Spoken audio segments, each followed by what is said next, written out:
Gonna hit the record button and off we go.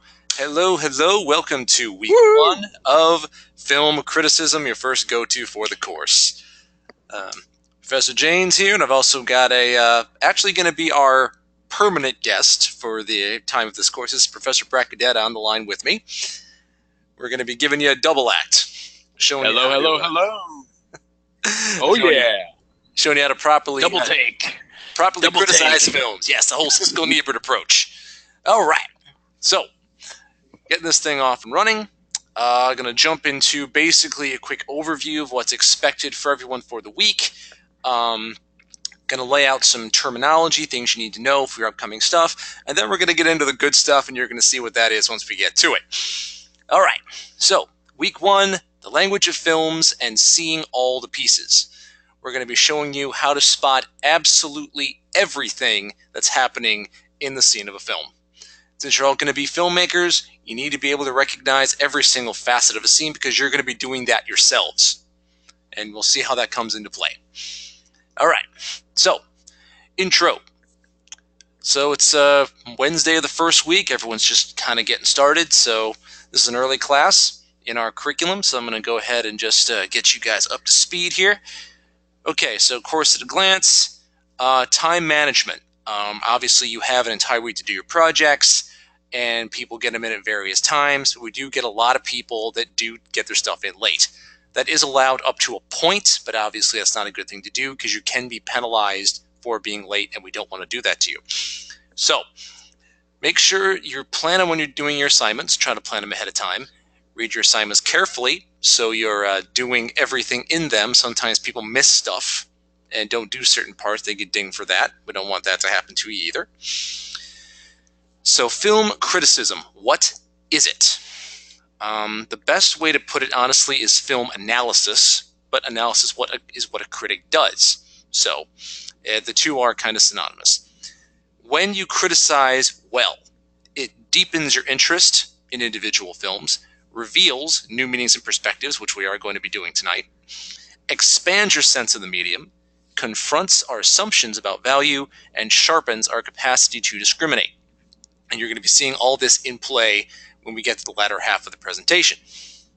Okay, one thing that I want to really drive home is that the term criticism has taken on a rather negative connotation these days. In the days of Mystery Science Theater and cinema sins, and people who basically make their living judging other people's work and pointing out everything that's wrong with it, that's not criticism as a whole. That is part of it, to recognize where something didn't work, but it's also to recognize what did work. What's the good stuff too? To recognize the good, the bad, and why is it good, why is it bad? This is a intellectual, abstract, really looking at every single piece of the puzzle. We're noticing where all the pieces fit to make this whole. That's the whole point of criticizing a project. So, you're deeply examining it, and it's more. You have to have an educated knowledge of the subject to properly criticize, and it's not merely just having an opinion. To say I didn't like it is not a valid criticism. You're, of course, allowed. Everyone has the right to like or dislike something based on their own reasons or no real reason.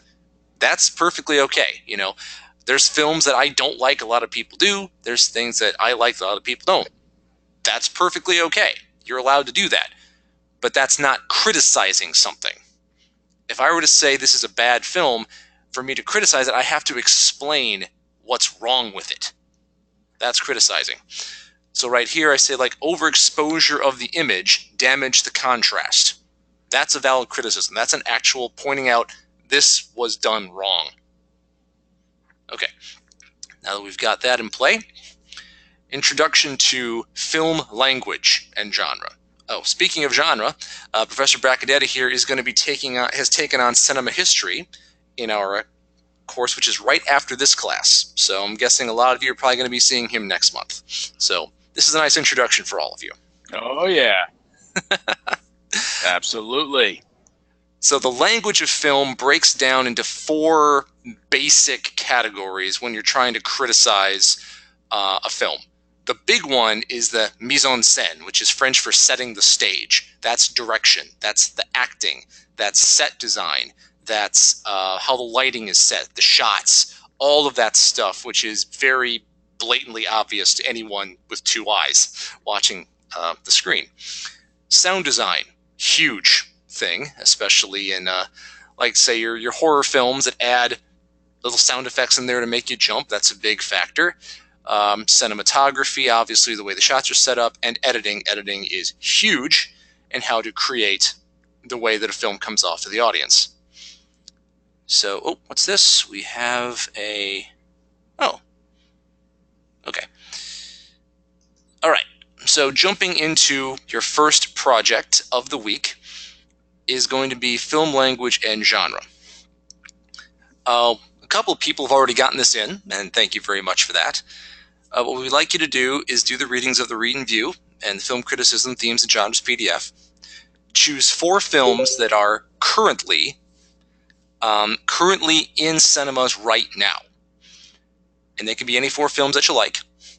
And then after these 4 films, then you will answer part 1 and part 2 of the assignment, which is, of course, in the LMS. Part 1, answer the questions on the PDF, which is like, what type of genre is it? Where are some of the settings?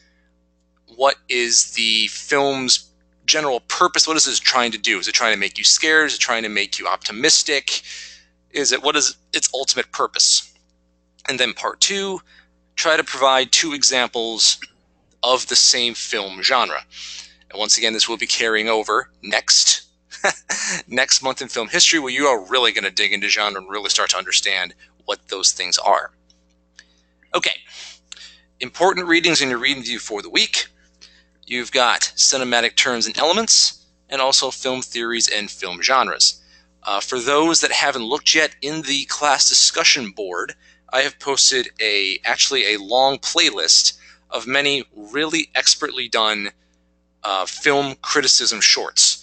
One is analyzing the cinematography of Buster Keaton, one the visual humor of Edgar Wright, one's on the Coen brothers, Jackie Chan, Robin Williams, how he fills the scenes, and there's a whole bunch of those. None of those things are required for any of your knowledge checks or anything, but those should greatly increase your understanding of the subject at hand. So I highly suggest that everybody takes a look at those. And they're just fun to look at, honestly, but they're going to come away learning a lot. Okay, now we are off and running into the good part. We are going to show you film criticism. Oh, no, whoa. This is not the good part. What are you talking about? The Room? What are you talking about? You're mad. You're mad, Professor. You're mad. What is this? It's considered one of the worst films ever made. That's what it is. But the question is, please, why? Tell me more. Why is it one of the worst films ever made? Yes.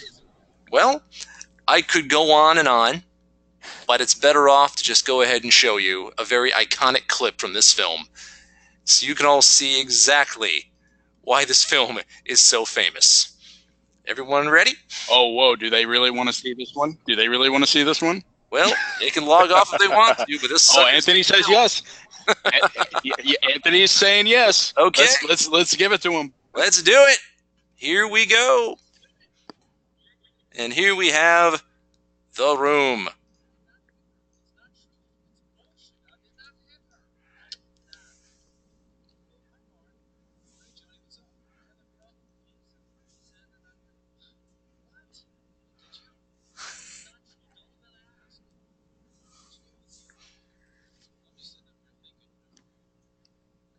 Oh my God.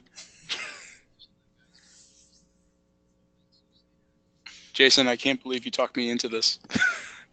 So sorry, Ashton. I thought you knew what you were getting into.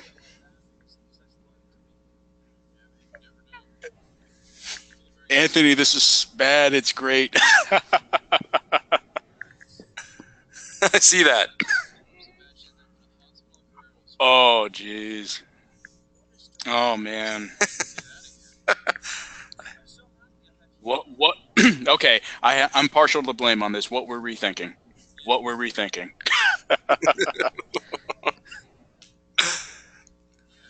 Oh, man. Mm, mm, mm, mm.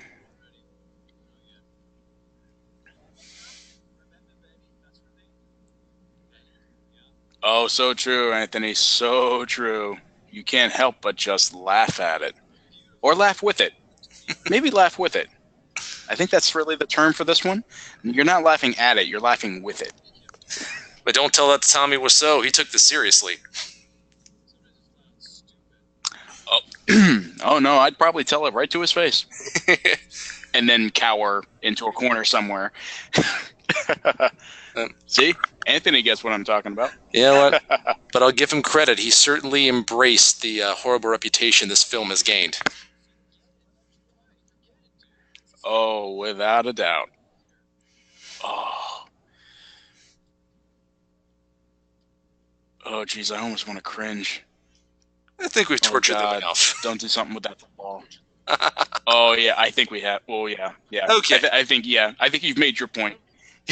Yes, indeed. All right.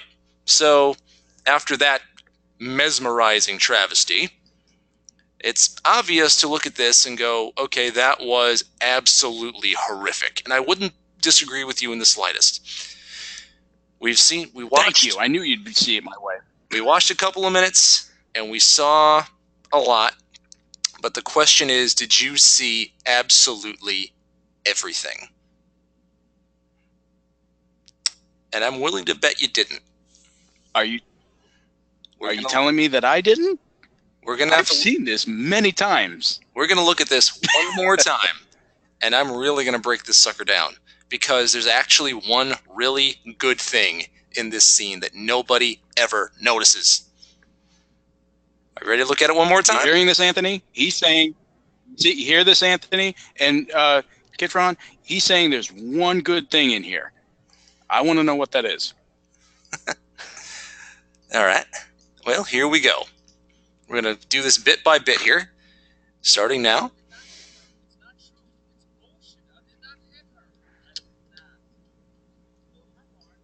Okay. So everybody was watching Tommy, but did anybody notice how well done that green screen was? Wait, that's a green screen? No, it's not. Incredibly well done one, I must say. Incredibly well done, because very few people notice. No way. If you look at... No way. If you look at this area right here, right where my cursor is, and you keep watching where that's going, instead of watching Tommy Wiseau's horrible acting, if you watch the way that that the buildings move and this shot pans, you're going to notice something right now. Right there. Does everyone see how that actually wobbled there for a second? I'm going to play that back one more time. I saw it. Yes. Watch right here. It's like a small split second. Yeah, there's just that little jitter right there when it suddenly stops moving. Because now, if you look at it just one last time, don't pay attention to what Tommy's doing, but just watch the way the background moves in relation to the camera. It's not quite tracking in sync. It's a little bit off. But even though it was a little bit off, that was done so well.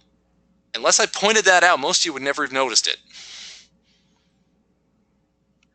No, and you know, the other thing I'm noticing, Jason, is the fact that it still contains the motion blur whenever the camera is moving. So it's almost like very, very subtle. You can't tell. Mm-hmm. Oh, yes, it does. And then right there, suddenly the blur just goes away all of a sudden if you look really closely. Yes. Once it stops moving like that. And it almost looks like... And if you look It almost looks like it could have been a little bit more blurry. Mm-hmm. But here's the thing, too. If you pay attention, isn't the background a bit too well in focus? Because if the camera is focused on them, how can the background be so sharp? I mean, they don't have a deep focus camera. This is not Citizen Kane. Oh, okay. I just picked up on something. Mm-hmm. Did you notice that some of the buildings in the back, is this supposed to be in San Francisco? It's supposed to be, yes. That doesn't look like San Francisco. Okay, stay on this shot. This shot right here. Mm-hmm. No, this looks like medieval Europe. The way that it looks like a dystopian future. With the cathedral. And they just happen to be in one stuff. spot that's just still pristine. Yeah. Exactly, yeah. Amazing thing is, I mean, that okay, clearly we've established that that background is fake, but there's not the slightest bit of color bleed on them at all, even when they're moving. It's amazing.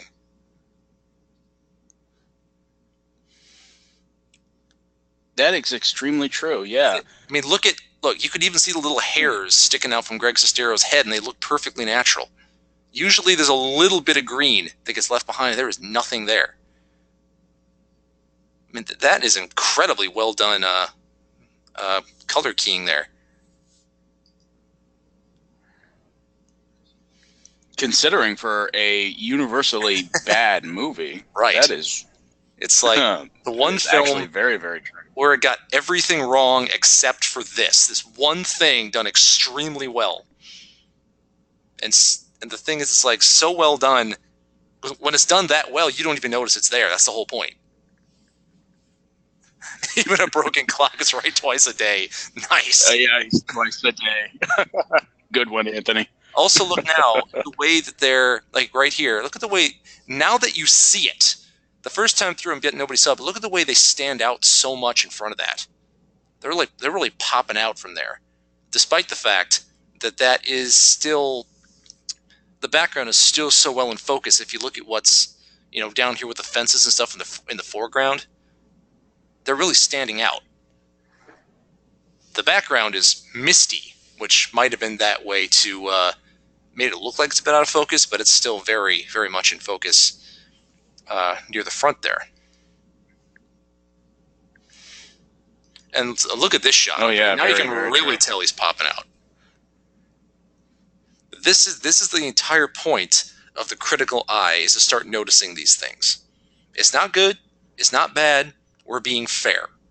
It's a horrible movie with one really well done thing in it. And that's the whole point of being a good critic.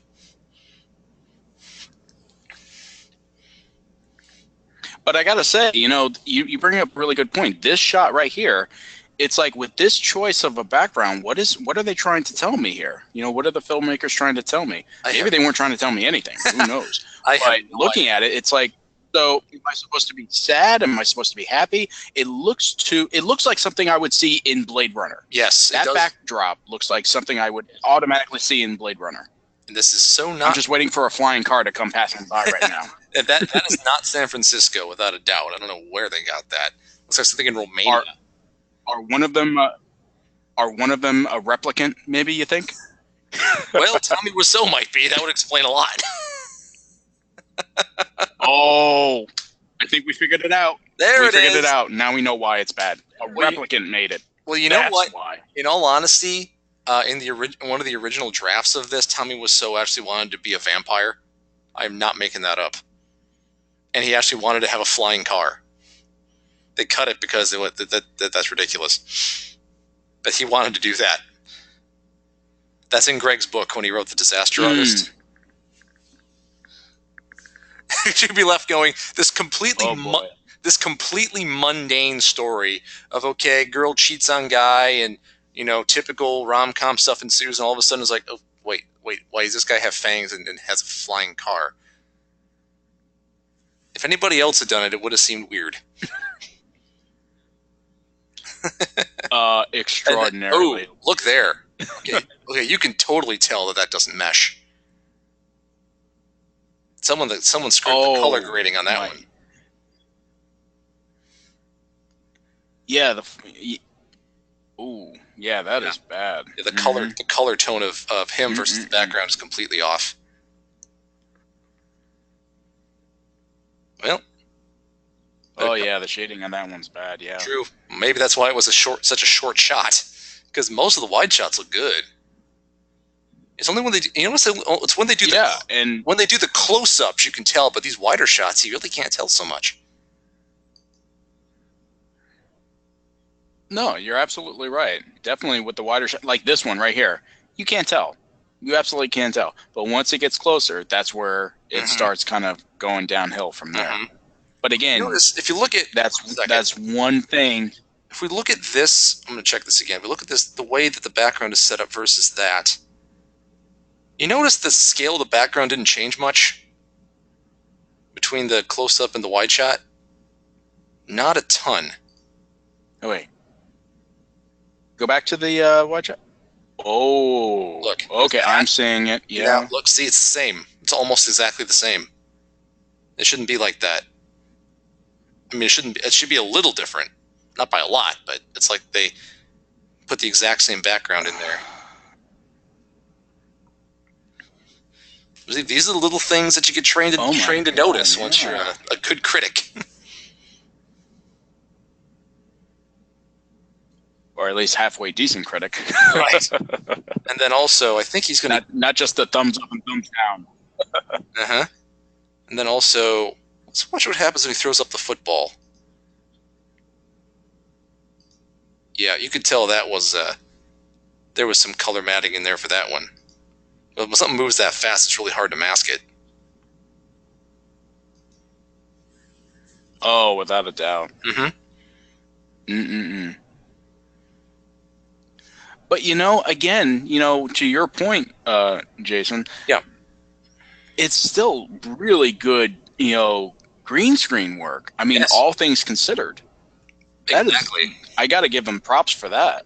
Yeah, because, I mean, I'd seen this film several times, and it wasn't, honestly, I'll tell you what, it wasn't until I saw the trailer for The Disaster Artist that had James Franco, coming out doing this scene in front of a green screen. I'm like, wait, that wasn't green screened. And I went, was it? And I looked at this, and I went, holy crap, it is. I never noticed it before.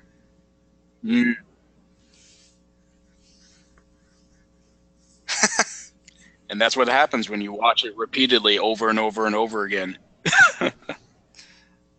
And then all of a sudden you look at the way this is meshed up. And now, the trained eye, now you're starting to notice the way that kind of pops out now in front of this. How that doesn't quite match up now. Can you tell?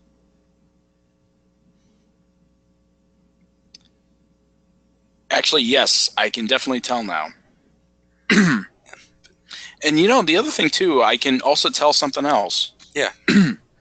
Looking at this shot, look at the background plate. The background plate, the sun is coming from far to the east. Yes. Let's just say.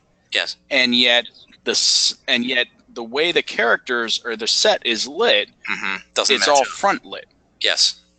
Doesn't match. It doesn't match at all, and that's actually. That's why it pops. And that's another thing you would almost not really. Yeah, that's why. Yeah, you would not really tell that, especially in this shot. Mm-hmm. And that's what happens when you start really looking at everything. You start to notice these things, because that was something that I didn't notice till you just mentioned it either. I just noticed something looked off, and you just explained exactly what it was. Yeah, if the sun's to the right, how come this light's right on him? Wouldn't be. You also notice Foul play. Also, if you pay attention, there's no wind, despite the fact that they're on a rooftop. Usually there would be. The sound is too good for them to be outside, if you pay attention to all that things. There's a lot of clues that this is done on a soundstage.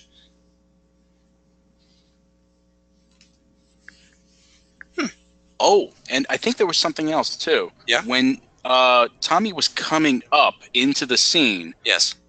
Looking at where it is right now, that stairway is in a corner of a building. It doesn't look like it goes anywhere to his right, where he's coming from. Let's take a look at the exit then. Yeah, so let's go eat, huh? Don't know what huh is. They went off to the left, didn't they? Oh, just another Weisman phrase. Yeah. How do they go to the left when that's the edge of the building? Yeah, that looks like the very corner of the building. How? Yeah, there's where else could they go? Huh. Wow. Oh my. Dang. There's another one. Yeah. Holy crap. Seriously, like where are they going? So, fight off the edge of the roof, Scotty. I suppose. You're done. Going to his flying car, I suppose. Oh no, we put in a slide. We'll take We a put in water a slide slide all the for way down. Climb down the fire escape, baby. Woo! And you know what? Despite the fact that we're ripping into all their little mistakes, when you start making movies of your own, you're going to be making all these little mistakes yourself. So despite the fact you're noticing them, you're also going to forgive them, because what's more important? Making a perfect movie or getting the movie actually finished? You can only choose one. Oh, that's a tough choice. That's a tough choice. But you know what? Since you have experience making films, and so do I, it's definitely the latter choice. Getting it done. Yep, without a doubt. Because perfection ain't gonna happen. And I gotta commend him for at least getting this freaking thing finished, considering all the things I've heard about how disastrous it was making it. Didn't he use 2 different cameras to shoot this? One was film and another was digital. He did, because he didn't know the difference between the two. He found yeah, that's what I've heard anyway. He really didn't know the difference. At least you could use one of them. How do you not know the difference? Well, now, actually, here's a... Yeah. Do you think he filmed this rooftop scene with the film? Because it does look good. Mm-hmm. And I don't know if you'd actually get it with digital. Well, considering he had 2 shots to go with, I guess he had his pick of what to go with. And maybe he did. I mean, one time, when I shot my very first feature, my very first film, or real film ever, I also had 2 cameras, but I didn't realize, even though they were both digital, the images of both looked so different, I could only use one. That was my bad. I didn't think that one through. I wanted to have A camera and B camera, get it from 2 angles, and everything from B camera I just had to scrap, because I went, that doesn't mesh up at all. You know, even the best of us make mistakes like that. But it was my first time. We do. Never made that mistake again. Oh, look. Here's one thing, guys, just so you know out there. Yeah. What? Oh, all I was going to say is where I'm stopped, you can clearly tell that Greg is going off to the left again. Yes. Oh, yes. Follow me. The stairway to the slide is here. Water slide. Here we go. Get your trunks on. Bathing suits optional. But one thing definitely to remember, guys, you are never done learning. Never. You are always going to learn something.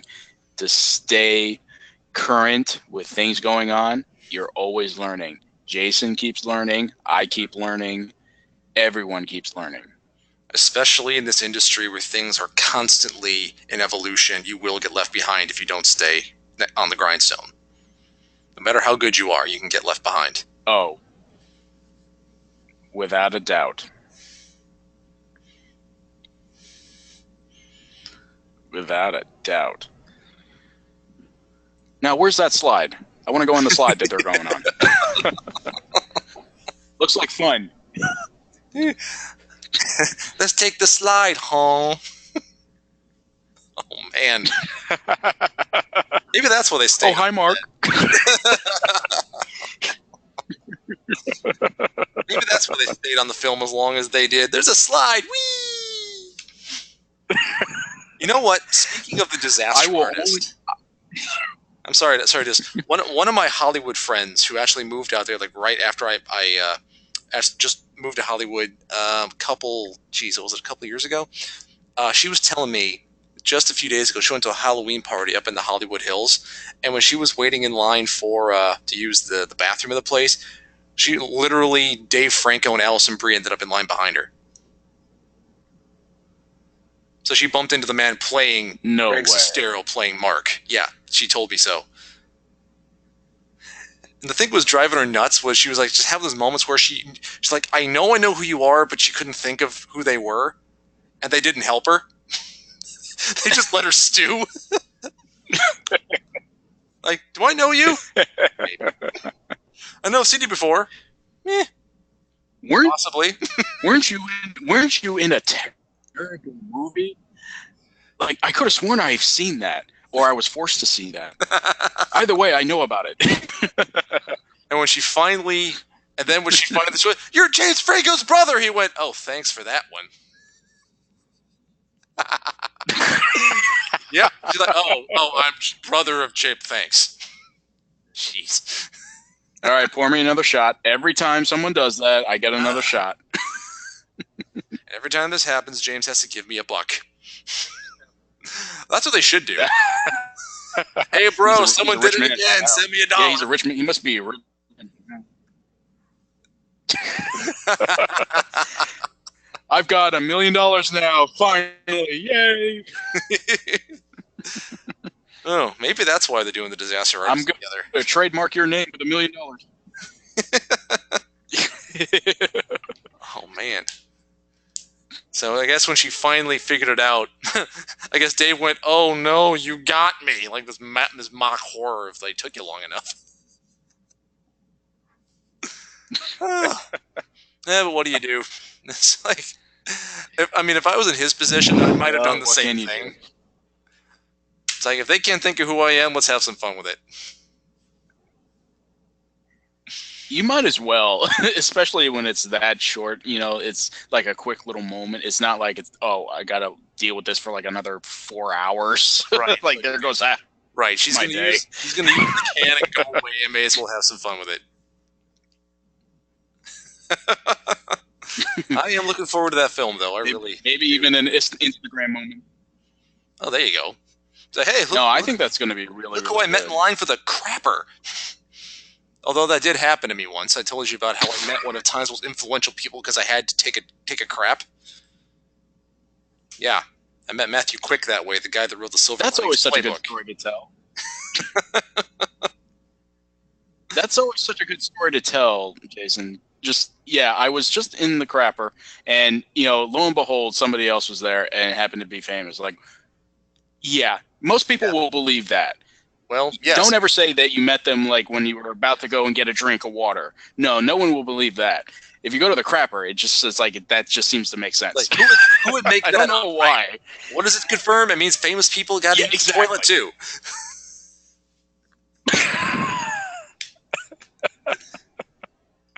Oh man! Like, hey, can I touch a Nobel Peace Prize? 1 second. Okay.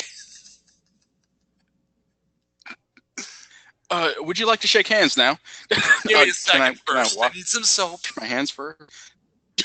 Yeah, give me a second, please.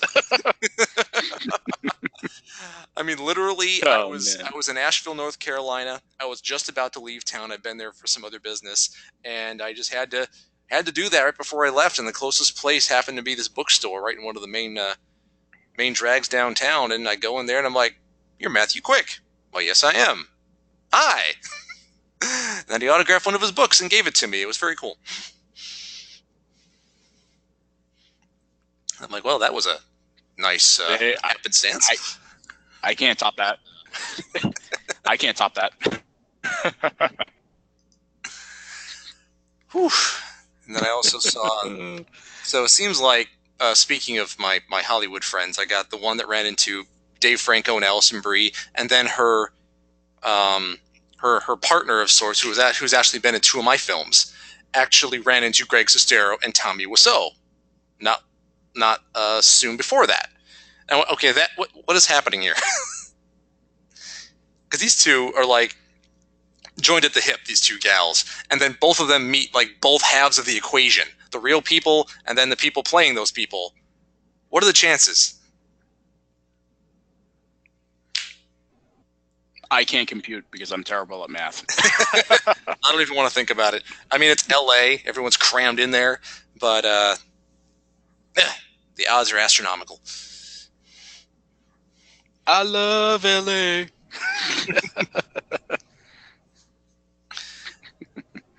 All right, I think we've gone a little off topic there, but no worries about How are we doing that. on time? Oh, So, we're about halfway, about 9:30. I think we're doing all right. Does anybody have yeah. any questions now that we have gone over that? Anybody at all? Okay. I don't see anybody. No questions? Okay. Well, Doesn't look like it. no worries. Okay, so that is your intro to film criticism in action. We have found the good in the bad, which is sometimes hard to do because you get just so mesmerized by the whole package. It's hard to pick out the pieces. But next week we're going to turn this sucker on its head, and we are going to find the bad in the good. Oh yes, we are going there. Oh no. Oh no no no no no no no no no no no no no. That's The Princess Bride. That's the holy. Yeah, exactly, Anthony. Thank you. Somebody's on my side for once. How is that possible? Well, you're gonna have That is The Princess Bride. I grew up on that. He grew up on that. Well, you're gonna have to find out next week. We're gonna have to wait till next week. Next week, we're gonna take this. We're gonna take one of the greatest scenes in cinema history and find the bad stuff in it. And you're thinking, what bad stuff? Okay, well, Anthony. Yeah. Okay, Anthony. It's gonna be you and me against Jason. Okay, we're gonna be back next week for this, and it's got a hand up. Tag team. We're taking him down. Yo, I think we got Calvin's trying to say something. He's on my side. What's up, Calvin? Calvin raised his hand. Hello. Okay, can't hear anything, so I guess it wasn't that important. All right. Hello, Calvin? Hold on a second. No. Looks like he's still here. Yeah, I don't hear him though. Do you? No, I don't hear him at all. Oh. I wrote in the chat. Okay. Okay. I guess that'll do if no one has anything else to say. We'll be seeing you all here in a week's time, and yes, we are going to be doing that. So feel free to prepare your pitchforks and torches now. Oh, I have them ready right now. I'm ready to just light them. Well, not the pitchfork, but at least the torch. And this is, I just want to say that this has been, this is the first time that Professor Jason and I have teamed up on one of these go-to trainings. And I have to say, this has been the most fun go-to training I have probably ever been a part of. And I really do look forward to next week for sure, and the following weeks. I hope everyone agrees with that, because it's only going to ramp up from here.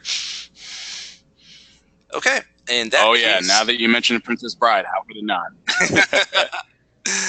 Well, isn't that the beauty of it? They, you want to get it. Anthony enjoyed it. Yay! Yeah, you rile up the hate, you're going to get the attention. Ask any internet reviewer on that one. This is what happens, Jason. Yeah, this is what happens, Jason. You bring up Princess Bride. This is what happens. You know that. You heard it here. Yes. It's on record. We have witnesses. Well, knock it off or I'll call the Brute Squad. I'm on the Brute Squad. You are the Brute Squad.